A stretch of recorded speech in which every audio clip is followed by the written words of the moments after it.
Hai sahabat Vimela, aku Jerome Kurnia and this is Men's Corner.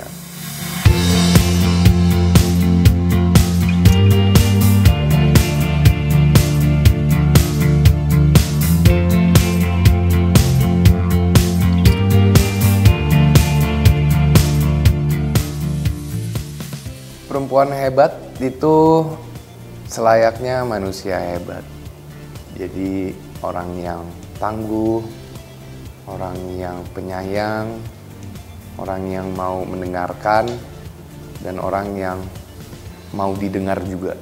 Dan bisa berdiri sendiri tanpa butuh bantuan orang lain. Itulah orang yang hebat atau perempuan yang hebat.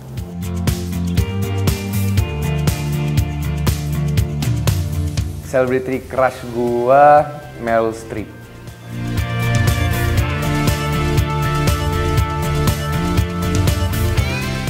Iya, perempuan hebat dan perempuan mandiri itu sama ya.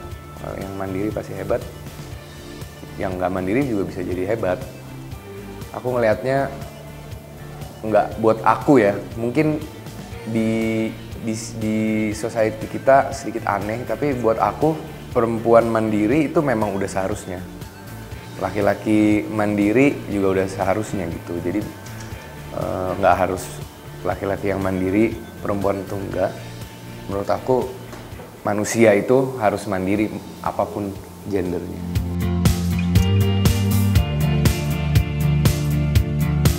Ibu itu sosok yang sangat spesial, sangat penting buat aku. Bisa ibu kandung, bisa juga seseorang yang lebih tua, perempuan yang menjadi sosok ibu. Contohnya aku juga punya kayak begitu, tante aku Bude. Dia juga sosok ibu yang sangat hebat, sama seperti ibu aku. Dia adalah yang membantu membuat kerangka diri aku sebagai manusia itu seperti apa.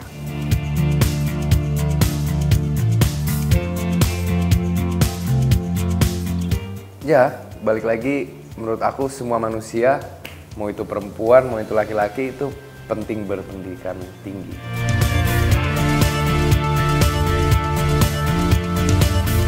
Aku sih kayak kalau kata orang-orang lebih ke act of service.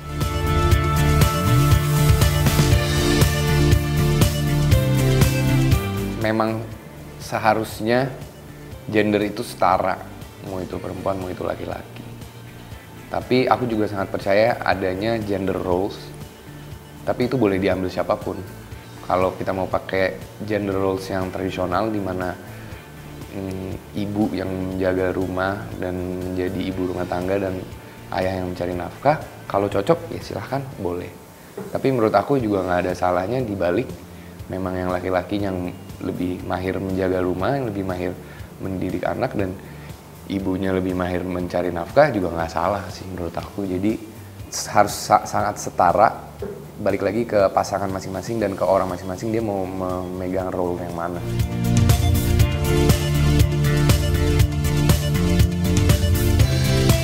Itu menurut aku sangat keren banget, stay at home dad.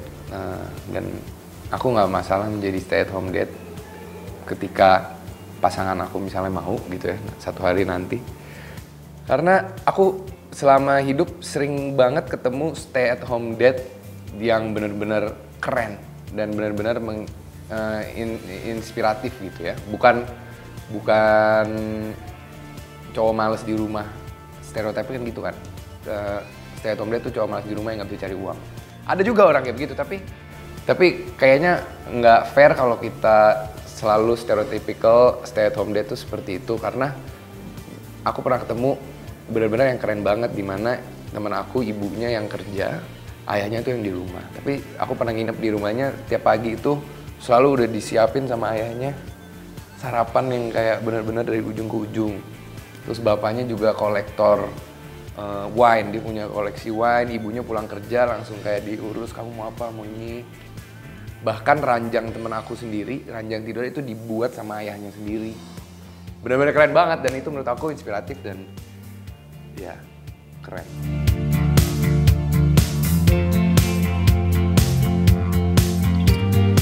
Nggak tahu kenapa buat aku ya, aku ngelihat seorang perempuan itu bener-bener indah banget. Aku nggak tahu itu mungkin karena seksualitas aku, emang aku sukanya sama perempuan. Tapi dari segala sisi itu pasti ada aja yang menarik. Dari senyumannya, dari bibirnya, dari lirikan matanya ketika kita ajak dia ngobrol, dari bahunya, dari belakang, dari rambutnya, semuanya deh.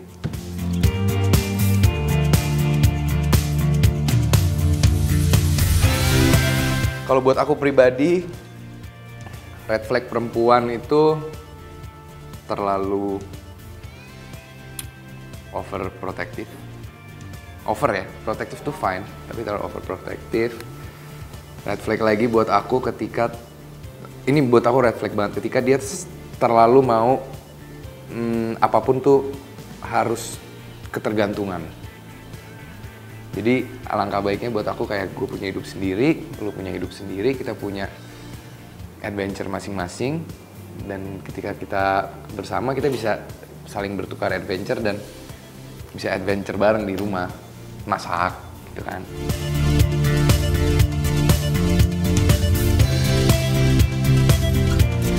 Penting sih closure. Tapi kadang nggak semua orang bisa mendapatkan privilege untuk mendapatkan closure. Kayak misalnya kita putus, ternyata yang putus sama kita udah closure duluan dengan caranya sendiri, sedangkan kita yang dapat news perpisahan itu kaget dan nggak sempet closure. Ya kayak kamu bilang harus menerima, iya, tapi tetap alangkah baiknya dicari si closure itu supaya nggak penasaran apa yang salah.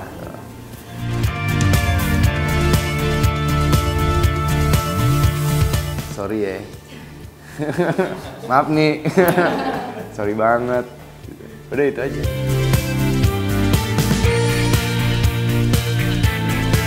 Keluar dari toxic relationship sih susah banget ya. Kayak lo udah terlalu attach sama orang ini, udah sayang sama orang ini, udah banyak berkorban waktu dan lain-lain untuk orang ini. Sampai dimana itu menjadi sebuah habit dan lo nggak sadar bahwa ini sebenarnya udah toxic. Dan kadang teman-teman di sekitar lu juga nggak enak ngomongnya, nggak mau kasih tahu pas udah putus. Itu kan sebenarnya tuh toxic. Lu apa nggak bilang? Ya nggak, masa gue bilang kan deh, gitu kan. Pasti ketika kita dalam hubungan itu ada external faktor yang ngomong, hubungan lu toxic banget men. Terus kita kayak nggak mau nerima gitu kan.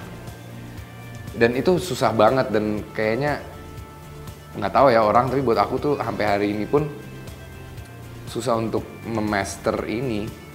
Dan mungkin satu-satunya cara mendengar orang aja gitu, atau nggak ikutin kata hati, karena deep down lo pasti tahu ini kayaknya nggak sehat nih gitu kayaknya. Terus mungkin dengerin orang ngomong, cari orang-orang yang berani ngomong ke lo, dan jangan sakit hati ketika mereka ngomong.